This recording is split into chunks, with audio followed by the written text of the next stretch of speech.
नमस्कार, सेहत से जुड़े हमारे खास कार्यक्रम हेल्थ गुरु में स्वागत है आप सभी का। आज हम हेल्थ गुरु में चर्चा करेंगे दिल से जुड़ी बीमारियों की। इसकी जिम्मेदार हमारी खराब दिनचर्या और बिगड़ता खान पान ज्यादा है। हम हृदय रोग में होने वाले ब्लॉकेजेस के बारे में बात करेंगे। ब्लॉकेजेस होने पर रोगी के पास एंजियोग्राफी या बाईपास एक विकल्प बचता है। आज हम अपने कार्यक्रम के जरिए ये भी जानने की कोशिश करेंगे कि ब्लॉकेजेस का प्राकृतिक रूप से क्या इलाज संभव है और आप हार्ट अटैक और ऑपरेशन के डर से मुक्त हो सकते हैं। तो चलिए जानने की कोशिश करते हैं अपने इस खास कार्यक्रम में। शुरू करते हैं अपना खास कार्यक्रम हेल्थ गुरु।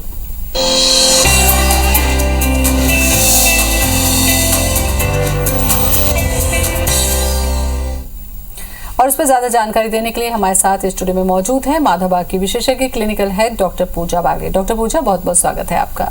नमस्कार डॉक्टर पूजा, जब हम हार्ट से जुड़ी बीमारी पर चर्चा करते हैं तो ज्यादातर ये सुनने को मिलता है कि 80 से 90% ब्लॉकेजेस हो गए हैं। वास्तव में ये ब्लॉकेजेस होता क्या है, इसके बारे में थोड़ा बताएं आप।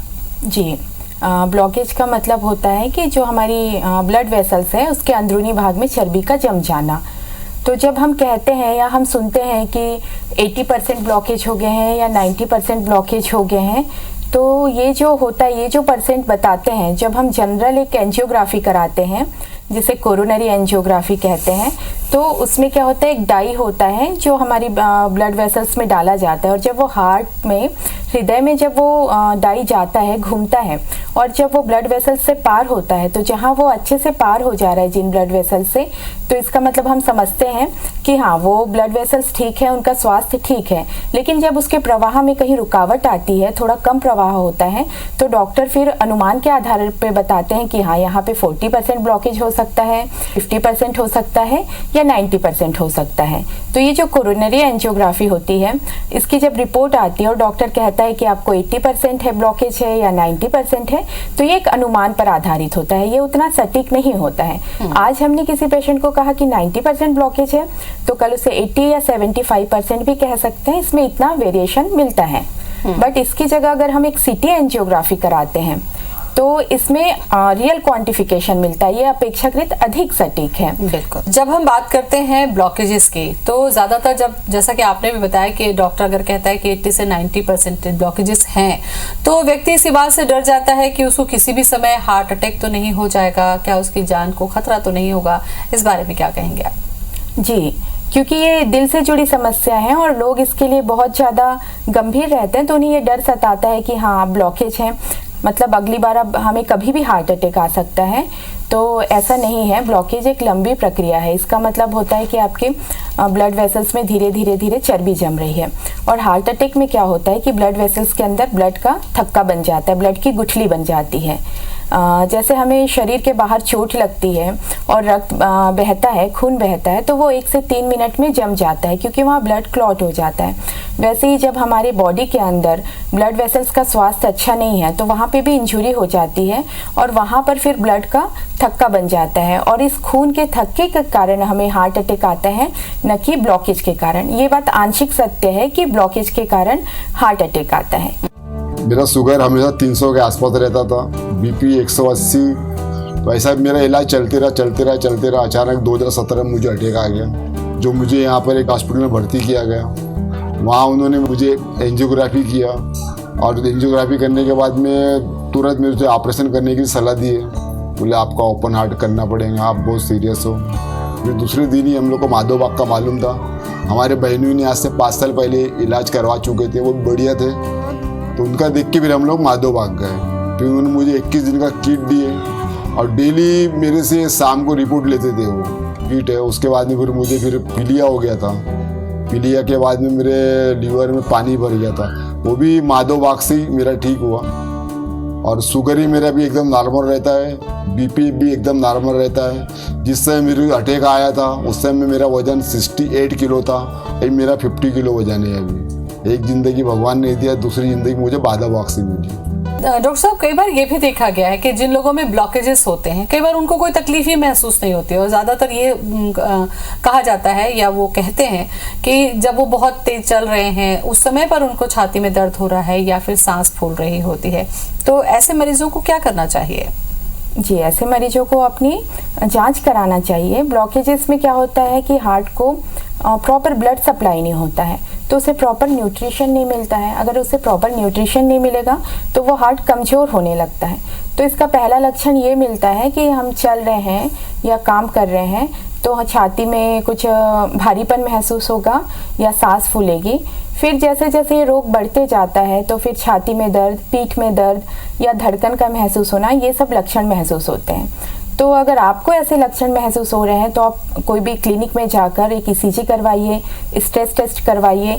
इससे आपको ब्लड वेसल्स की, हार्ट की क्या स्थिति है ये पता चलेगी और फिर रिपोर्ट के आधार पर तुरंत हमें अपना इलाज शुरू कराना चाहिए। जी डॉक्टर साहब, डायबिटीज, मोटापा, ब्लड प्रेशर, कोलेस्ट्रॉल से ग्रस्त मरीजों में ब्लॉकेजेस उत्पन्न होने की संभावना क्या ज्यादा होती है? और अगर ब्लॉकेजेस बनने में भी काफी समय लगता है तो ऐसे में इन मरीजों के शरीर में जो ब्लॉकेजेस निर्माण होने की शुरुआत हो चुकी है, ये हम कैसे जान पाएंगे?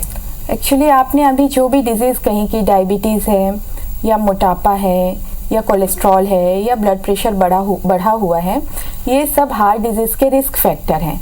एक सामान्य व्यक्ति को हृदय रोग होने की आशंका जितनी है, उससे कहीं ज़्यादा इन रोगियों को आशंका रहती है कि उन्हें हार्ट डिजीज़ हो। क्योंकि देखिए, अगर कोलेस्ट्रॉल ज़्यादा है तो वह कहीं ना कहीं जमेगा। कोलेस्ट्रॉल, फैट, इनसे हम ऊर्जा प्राप्त करते हैं अपना काम करने के लिए, दिन प्रतिदिन जो हम कार्य करते हैं।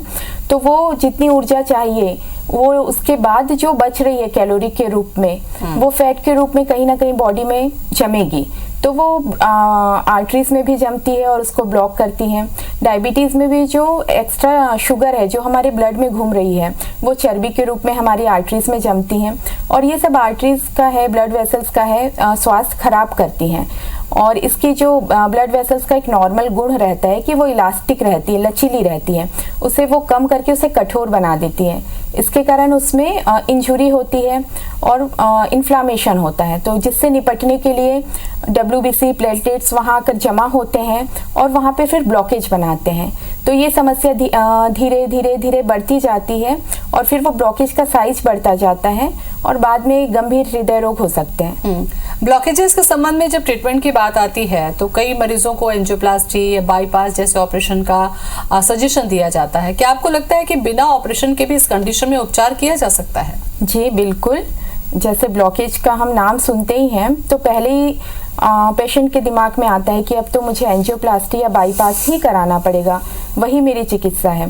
लेकिन हमने माधोबाग में अपने हजारों पेशेंट्स का ट्रीटमेंट, उनके ब्लॉकेज का ट्रीटमेंट बिना शल्य क्रिया के किया है और सफलतापूर्वक किया है।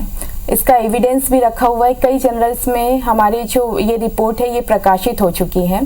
तो जब पेशेंट माधोबाग आता है तो हमारा पहला ध्यान ये रहता है कि जो चर्बी है ब्लड वेसल्स में, जो अंदरूनी भाग में जो चर्बी जम गई है, अब आगे ऐसी स्थिति उत्पन्न न हो और आगे चर्बी ना जमे। फिर दूसरा हम ये सोचते हैं या ये प्लान करते हैं कि ब्लड वेसल्स का जो स्वास्थ्य है, उसकी इलास्टिसिटी है, उसे बनाए रखना है। और फिर जो चर्बी अंदर जम गई है ब्लड वेसल्स के अंदर, उसे बाहर निकालना है। तो इसके लिए हम कई टूल्स अपनाते हैं, जिसमें प्रमुख है कि पंचकर्म है, डाइट है, एक्सरसाइज है, हमारी आयुर्वेदिक मेडिसिन है और स्ट्रेस मैनेजमेंट है।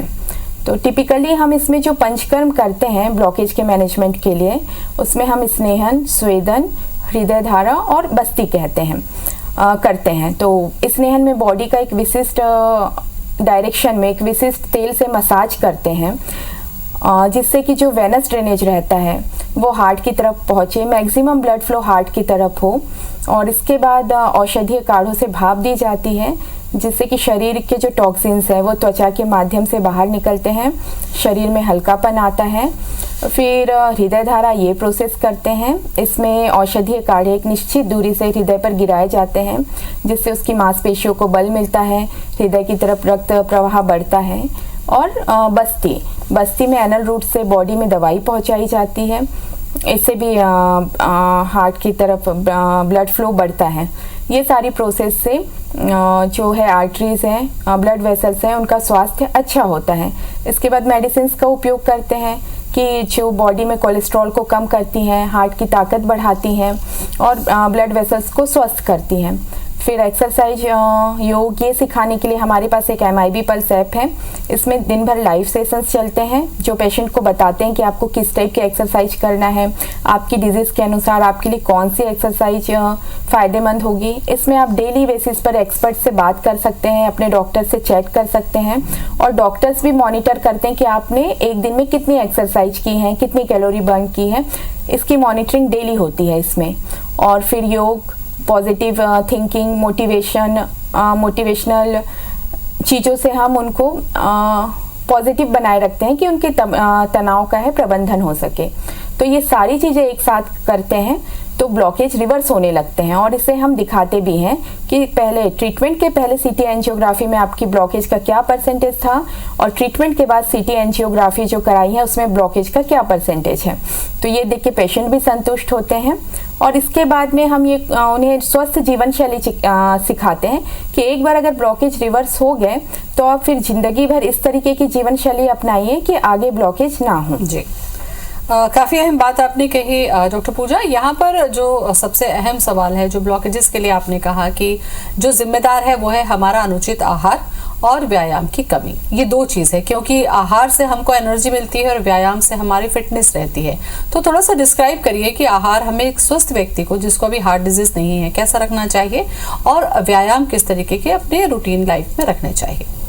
जी, क्योंकि आजकल हम देख रहे हैं कि लाइफ स्टाइल डिजीजेस बहुत बढ़ रही हैं। जैसे ये ब्लॉकेज है, ये भी एक जीवन शैली से संबंधित बीमारी है।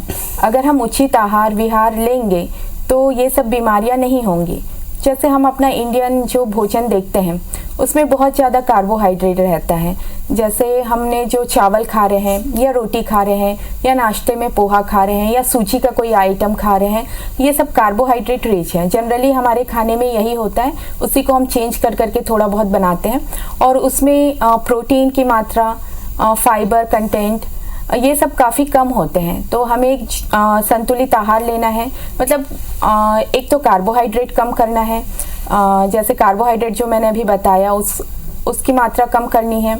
इसके अलावा जो बहुत ज़्यादा ऑयली है या बहुत मीठा है ये हमें नहीं खाना है। प्रोटीन भरपूर लेना है, मतलब दालें पर्याप्त मात्रा में लेना है, साबुत दालें लेना है, अंकुरित दालें लेना है। और फिर फाइबर के लिए हम जैसे है कि सब्जियां भरपूर लेना है। हम क्या करते हैं कि थोड़ा रोटी या चावल के साथ थोड़ी सी सब्जी और थोड़ा सा दाल, इस टाइप का हमारा खाना होता है। उसे जस्ट उल्टा करना है कि सब्जी और दाल की मात्रा हमें बढ़ानी और रोटी और चावल थोड़ा लेना है। और इसके साथ हर मील के पहले 1 कटोरा सलाद हमें लेना है। मतलब सब्जियां कच्चे फॉर्म में या हाफ कुक्ड, इस तरीके से हमें ये खाना चाहिए कि हम स्वस्थ रहें। और फिर हम जितना इंटेक कर रहे हैं उस हिसाब से हमें व्यायाम करना भी ज़रूरी है। सुबह प्रतिदिन नाश्ते के पहले जो हम व्यायाम करते हैं वो शरीर के लिए काफ़ी फ़ायदेमंद होता है। तो हमें आदत डालना चाहिए कि हमें अर्ली मॉर्निंग कुछ मतलब ब्रिस्क वॉक या रनिंग या जॉगिंग या योग, कुछ ना कुछ हम एक्सरसाइज डेली बेसिस पर करें। बिल्कुल। एक अहम सवाल जो मेरे जहन में आ रहा है डॉक्टर पूजा, वो ये कि अगर हमारी वेसल्स में फैट जमा हो रहा है और अगर हम अभी ब्रिस्क वॉक या एक्सरसाइज या व्यायाम की तरफ बढ़ते हैं तो क्या इससे ये कम हो सकता है, ये मैं आपसे पूछूंगी। आज हम चर्चा कर रहे हैं कि हम अपने दिल को कैसे स्वस्थ रखें और अगर हमें दिल से जुड़ी कोई तकलीफ हो भी चुकी है तो भी हमारी लाइफ स्टाइल ठीक करने की वजह से काफ़ी हद तक ठीक हो सकती है। और इसी पर हम चर्चा कर रहे हैं डॉक्टर पूजा बागले से। ब्रेक पर जाने से पहले डॉक्टर पूजा, मैंने पूछा था आपसे कि जो हेल्दी लोग हैं ऑपरेशन कराने तक की ज़रूरत ना महसूस हो उसके पहले ही अगर हम अपने आप को सेहतमंद रख सकते हैं तो ये ज़्यादा ज़रूरी है। आपको लगता है कि हमारी लाइफ स्टाइल, हमारी एक्सरसाइज कितनी महत्वपूर्ण होती है हमारे दिल को सेहतमंद रखने के लिए, कैसे देखभाल करें? जी, जैसे अभी मैंने कहा कि ये सब जो हार्ट डिजीज़ है, ब्लॉकेज है, वो लाइफ स्टाइल डिजीज़ है। अगर हम अपने लाइफ स्टाइल में सुधार करते हैं तो ये डिजीज़ गायब हो जाती हैं। तो हम इसके लिए उचित आहार लें, उसके साथ व्यायाम, ये बहुत ज़रूरी है। तो हम जितनी कैलोरी ले रहे हैं दिन भर में उस कैलोरी का यूज़ होना चाहिए। जैसे हम नॉर्मली समझ लीजिए कि हम 2000 या 2200 कैलोरी का खाना ले रहे हैं और केवल 1200 या 1300 कैलोरी यूज़ कर रहे हैं, तो ये 800 कैलोरी जो अतिरिक्त है वो वसा के रूप में शरीर में जमा होगी। और अगर हम उसे फिर यूज़ नहीं कर रहे हैं अच्छा वर्कआउट नहीं कर रहे हैं तो वो जो है वसा कहीं ना कहीं जमेगा अंदरूनी अंगों में, और अगर हमारे ब्लड वेसल्स में जमेगा तो वहाँ ब्लॉकेज उत्पन्न करेगा, और इस ब्लॉकेज के कारण हार्ट की तरफ ब्लड सप्लाई कम होगा। तो हमें एक नियमित आदत डालनी चाहिए कि हम रोज व्यायाम करें और जितना हम ले रहे हैं कैलोरी उस हिसाब से उससे बर्न करें, और हमारा खान पान भी होना चाहिए कि एक निश्चित मात्रा में कैलोरी ले, बहुत ज़्यादा मीठा तला हुआ इस टाइप की चीज़ों से बचें। जी ये तो डॉक्टर पूजा उनके लिए था जो अभी हेल्दी हैं और आगे चल के प्रॉब्लम्स ना हो, लेकिन जिन लोगों की पहले ही एंजियोप्लास्टी हो चुकी है या बाईपास सर्जरी हो चुकी है, ऐसे मरीजों में ये देखा जाता है कि कई साल के बाद दोबारा ब्लॉकेजेस निर्माण होता पाया गया है। तो ये दोबारा ना हो उनके लिए क्या कुछ खास करना चाहिए मरीजों को?